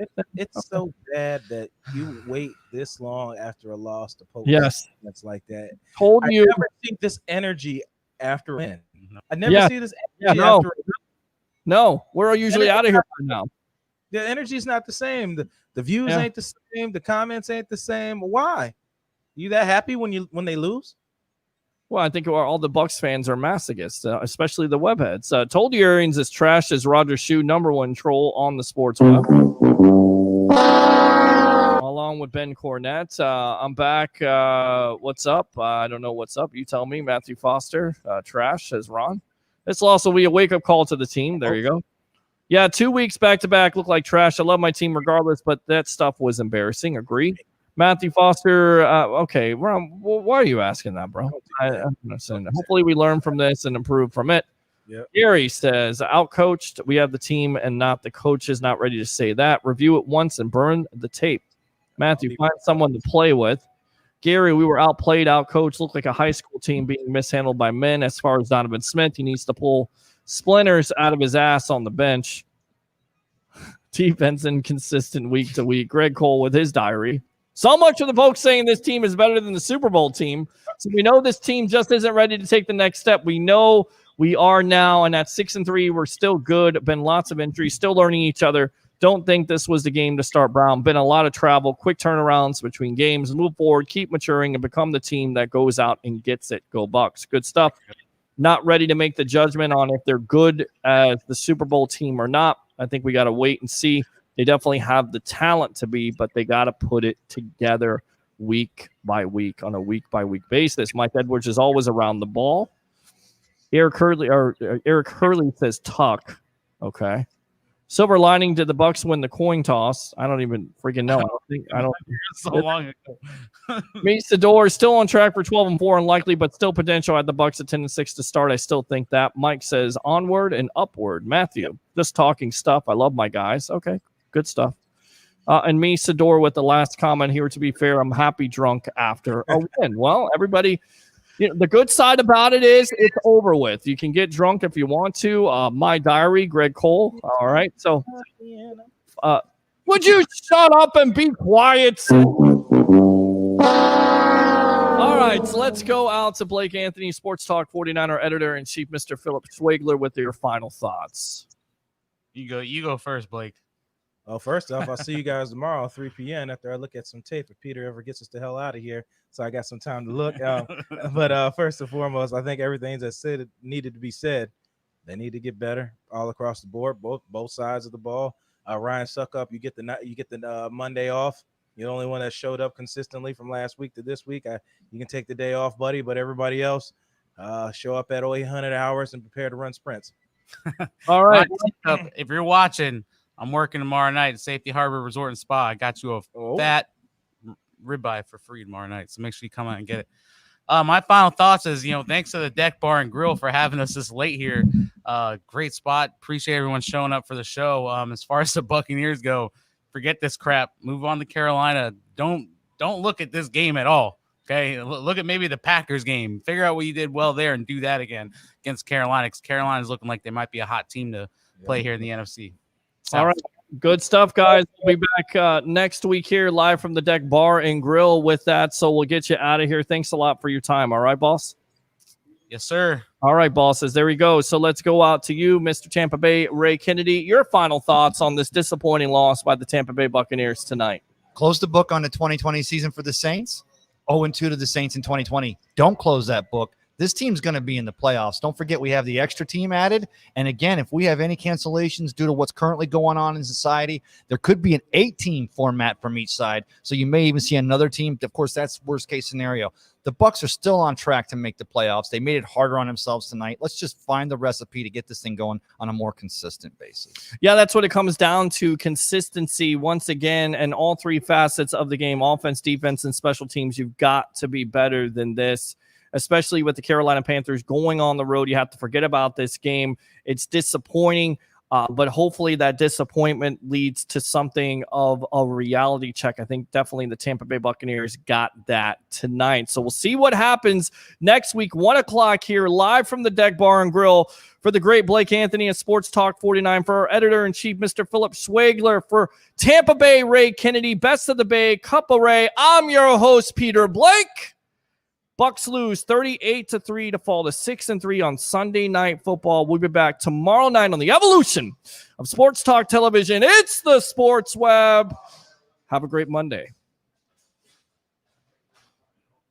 Tonight, bring your passion, bring your excitement. Just don't bring any nonsense.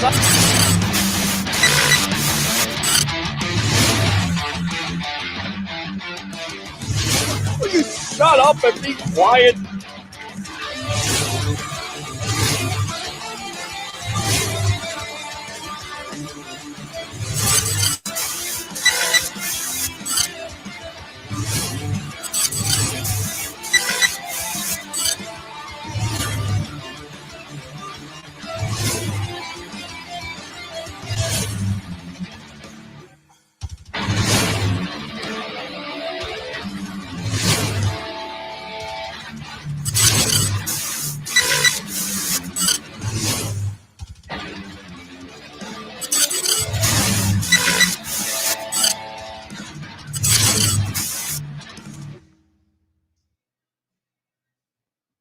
Power bill through the roof?